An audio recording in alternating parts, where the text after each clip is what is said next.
बिना कड़वाहट के मेथी के लड्डू, बस रोज़ एक लड्डू खाएं और 100 बीमारियों की छुट्टी। सॉफ्ट और स्वादिष्ट मेथी के लड्डू। हेल्दी चीज़ें कड़वी क्यों होती हैं ये समझ नहीं आया मुझे आज तक। मेथी दाना भी स्वाद में कड़वा होता है, इसे ज़्यादा लोग खाना पसंद नहीं करते हैं। सब्जियों में भी ये डालो तो मुंह में आने के बाद कड़वा लगता है, लेकिन हम आज इस तरह से लड्डू बनाएंगे कि बिल्कुल भी कड़वे नहीं होंगे।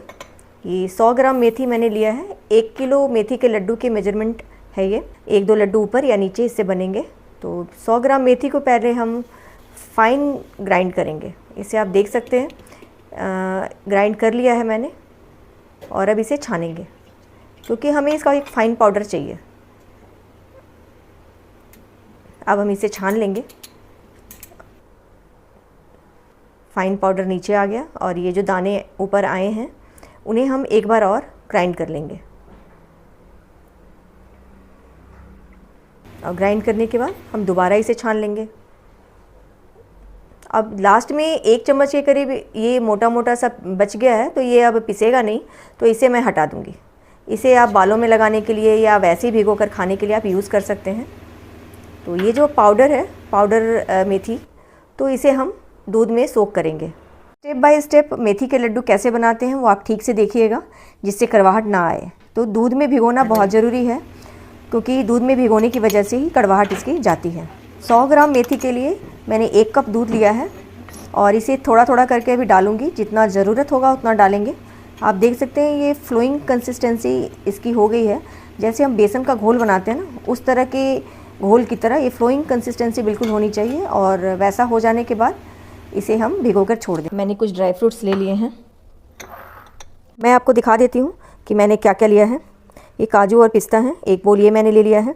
ये गोंद है जिसे मैंने 50 ग्राम लिया है और 50 ग्राम खीरे के बीज लिए हैं। 50 ग्राम किशमिश ली है। 1 बोल मैंने बादाम ले लिया है और ये 250 ग्राम घी है, जिसे मैं ज़रूरत के हिसाब से यूज़ करूँगी। और जितना यूज़ होगा वो भी मैं आपको दिखा दूँगी और जितना बचेगा वो भी मैं आपको दिखा दूँगी। ये मेथी के बीज जो मैंने पीस कर उसे भिगोए थे वो हैं। ये आप देख सकते हैं कि फूलने के बाद ये 3 गुना बढ़ गए हैं। तो ये क्वांटिटी में जितना 100 ग्राम आपने लिया है, 100 ग्राम फूल करके पूरा 1 बोल हो गया है। या अभी हम इसे एक साइड पे रख देंगे और आगे प्रोसेस शुरू करते हैं। लड्डू बनाने की शुरुआत हम गोंद को भूनने से करेंगे।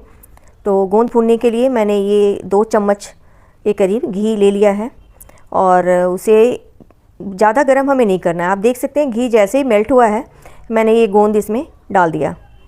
आप देख सकते हैं घी मेल्ट हुआ है और मैंने गोंद डाल दिया है। पूरा गोंद भी एक बार में नहीं डालना है क्योंकि ये बहुत ही स्लो आंच पे और धीरे धीरे इनको सेकना होता है। ये आप देख सकते हैं बिल्कुल गैस की आंच स्लो है और घी ज़्यादा गर्म नहीं है। ज़्यादा गर्म घी में सेकने से ये गोंद फूल तो जाते हैं पर अंदर से कच्चे रह जाते हैं। इस तरह से मैंने बार बार गोंद को डाल करके मैंने गोंद को सेक कर निकाल लिया है। जो घी बचा था उसी में हम बादाम डाल देंगे और उसे सेक लेंगे। ड्राई फ्रूट्स में सबसे ज़्यादा टाइम बादाम को सेकने में लगता है, इसलिए बादाम को मैंने अलग से सेका है। अब काजू और पिस्ता इनको सेक लेंगे। ध्यान रहे कि ड्राई फ्रूट्स जलने नहीं चाहिए, इन्हें बस हल्का सेकना है।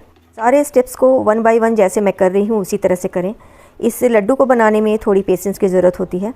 तो आप देख सकते हैं काजू भुन गया है, उसे मैंने निकाल लिया है। अब किशमिश को हमें भूनना नहीं है, कच्चा ही रखना है और मगज को हम बाद में आटे के साथ भूनेंगे। अब बचे हुए तेल में हमें जो हमने मेथी के दाने को दूध में सोख करके रखा था उसे भूनना है। इसमें हमने दूध डाला था, इससे ये गीला है तो हमें इसके गीलेपन को ख़त्म करना है, नहीं तो लड्डू ज़्यादा दिन तक नहीं टिकेंगे। तो इसे बहुत ही अच्छे से फ्राई करना है, जिसमें काफ़ी पेशेंस की ज़रूरत है। आप बिल्कुल धीरे धीरे इस स्टिकी से बैटर को आप घी में भूनें। अभी तक मैंने 2 चम्मच ही घी में गोंद भी निकाला है, बादाम काजू इनको भुना है और उसी घी में बचे हुए में मैंने मेथी डाला है। जितना कम से कम घी प्रयोग हो सके उतना मैंने करने की कोशिश की है। तो आप देख सकते हैं ये अभी मेथी काफ़ी ड्राई से लग रहे थे, तो मैंने 1 चम्मच भर के इसमें घी और डाला है और इसको भुना है। और ये देखें थोड़ी देर बाद किस तरह से इसका टेक्सचर हो गया है, बिल्कुल फरहरा हो गया है, दानेदार ये दिख रहा है। इसमें मैंने 1 चम्मच और घी डाला था जो मैंने आपको दिखाया नहीं। आप देख सकते हैं अच्छे से भुनने के बाद मेथी ने किस तरह से घी छोड़ दिया है। पैन में आपको इस तरह से घी दिखने लगेगा और कलर इसका पूरी तरह से चेंज हो जाएगा और ये ड्राई हो जाएगा। अब हमें इसका दानेदार टेक्सचर को ख़त्म करना है, तो इसके लिए हमें इसे एक बार फिर से ग्राइंड करना होगा। तो मिक्सी के जार में डालकर इसे एक बार और ग्राइंड करके रख लें। अब सेम कढ़ाई यूज़ करेंगे, उसमें हम भर के 2 चम्मच घी हम इसमें डाल देंगे। अब हमें इसमें आटा सेकना है, तो 100 ग्राम मेथी के लिए हम 1.5 कप आटा लेंगे और उसे सेकेंगे। ठंड का मौसम है तो घी इस तरह से जम जाता है, तो घी को हमें सिर्फ मेल्ट करना है और मेल्ट करने के बाद हम इसमें 1.5 कप आटा डाल देंगे और 1.5 कप आटे के साथ हम इसमें करीब 2 चम्मच के करीब बेसन डालेंगे। आप चाहें तो इस स्टेप को स्किप भी कर सकते हैं, बेसन नहीं डाल सकते हैं, लेकिन बेसन डालने से क्रंचीनेस अच्छी आती है, इसलिए मैंने 2 चम्मच बेसन डाला है। थोड़ी देर भूनने के बाद मुझे आटा बहुत ड्राई लग रहा है, तो मैंने इसमें 1 चम्मच और भर के घी डाल दिया है। घी का टेक्सचर थोड़ा गीला गीला और दानेदार हो जाना चाहिए। आटे को शुरू से आखिर तक स्लो आंच पे ही भूनना है। और आप देख सकते हैं अब आटा कुछ देर भूनने के बाद हमने इसमें मगज भी डाल दिया है, जो मगज आटे के साथ ही भुन जाएगा। घी इसमें सफिशिएंट है या नहीं ये कड़छी को देख के पता चल जाएगा, उसमें घी के साथ आटा बिल्कुल गीला गीला चिपक जाएगा। आप देख सकते हैं आटे का टेक्सचर बिल्कुल दानेदार हो गया है और पहले से इसका कलर आप फ़र्क देख सकते हैं। तो अब हम इसमें कुछ चीज़ें और मिक्स करेंगे। आधा चम्मच इलायची का पाउडर, 1 चम्मच सौंठ पाउडर हमें इसमें डालना है। आप देख सकते हैं जो भी चीज़ें मैं इसमें डाल रही हूँ वो सर्दियों में खानी बहुत ज़रूरी है। काली मिर्च आधा चम्मच डाल दिया है मैंने, और ये नटमेग पाउडर जिससे खुशबू बहुत अच्छी आएगी वो 1/4 चम्मच के हिसाब से आप इसमें ग्रेट करके कुछ इस तरह से डाल दें। मैंने डायरेक्ट ही इसे ग्रेट करके इसमें डाल दिया है और इन सब चीज़ों को मिक्स कर देंगे। अब हमारा आटा अच्छे से भुन चुका है, इसे एक बड़ी थाली में मैंने निकाल लिया है और सेम थाली में अब मैंने जो मेथी दाने को ग्राइंड करके रखा था उसे निकाल देंगे। इसे साइड पे रखेंगे और उसी जार को यूज़ करते हुए ड्राई फ्रूट्स जो मैंने तले थे उनको मोटा मोटा ग्राइंड कर लूँगी। इसे पल्स मोड पे चलाना है और आप देख सकते हैं इसको किस तरह से मैंने ग्राइंड किया है। ये बिल्कुल मोटा और दानेदार दिख रहा है, बस ऐसा ही हमें चाहिए। किशमिश को हम छोटा छोटा काट लेंगे। अब नेक्स्ट हमें गोंद को क्रश करना है। क्रश आप कई तरीके से कर सकते हैं। इमाम जस्ता लेकर आप उसमें थोड़ा थोड़ा इसे कूट लें तो ये क्रश हो जाएगा। इसे पाउडर नहीं बनाना है, ये हल्का हल्का क्रंच इसका मुंह में आता है तो बहुत अच्छा लगता है। तो आप देख सकते हैं ये थोड़े बहुत दाने हैं, उसको मैं कच्ची से ही इस तरह दबा रही हूँ तो ये टूट जा रहे हैं। और बाकी को मैं इस तरह से प्लेट में डाल करके ही मैं इस तरह से कूट लूँगी। बस इतना ही हमें इसे क्रश करना है। ये आप देख सकते हैं मैं कैसे कर रही हूँ। अब इसके बाद जो हमने ड्राई फ्रूट्स कोर्सली ग्राइंड किए थे उनको भी इसमें डाल देंगे, किशमिश डाल देंगे और अब इन सबको मिक्स करेंगे। ये स्पून से अच्छे से मिक्स नहीं होंगे क्योंकि मेथी और बाकी ड्राई फ्रूट्स अच्छे से एक दूसरे के साथ अच्छे से मिक्स हो जाएं। इसके लिए ज़रूरी है कि हम इसे हाथ से मिक्स करें और हाथ से 5 मिनट तक इसे अच्छे से मिक्स करें।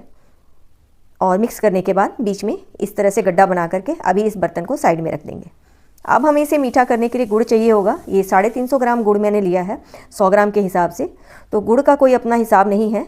अगर आप कम मीठा खाना चाहते हैं तो 50 ग्राम कम गुड़ ले लीजिए, और मीठा थोड़ा ज़्यादा अच्छा लगता है, गुड़ आप ज़्यादा डालना चाहते हैं तो 400 ग्राम 450 ग्राम इस तरह से भी आप डाल सकते हैं। गुड़ को मेल्ट करने से पहले इसे छोटा छोटा काट लें और अब सेम कढ़ाई को यूज़ करते हुए उसमें 1 चम्मच मैंने घी डाल दिया है। अब आप देख सकते हैं 1 से 1.5 चम्मच के करीब घी अभी हमारा बच गया है और अब हमें इसे यूज़ नहीं करना है तो हम इसे साइड में रख देंगे।